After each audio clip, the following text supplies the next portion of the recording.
Hello mga friendly, good morning ug karon magluto ta og salted peanut. So karon nag-andam ko mga ahos mga friendly. Okay na init na tong mantika, ako nang gilunod ang mga ahos. Tas nag-brownish naman siya, ako nang gidason ang mga mani. So by the way mga friendly, kayo din ang mani ako siyang huluman for 3 minutes. Nindot siya huluman kay musamot siya og ka-crispy. So karon mga friendly, kanang nakita niyo mga luwag na siya nga improvise.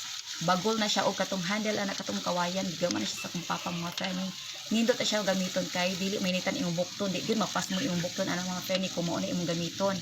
O karon kay naluto na nga to ang mani, nag-action naman siya ka brown, ato nang gihaon o lisod ang makuan pod mapagod. So ang akong gisagol ra gyud ani mga friendly ang iodized sugar lang jud og rock salt. So ako siyang gi-mix mix ra gyud.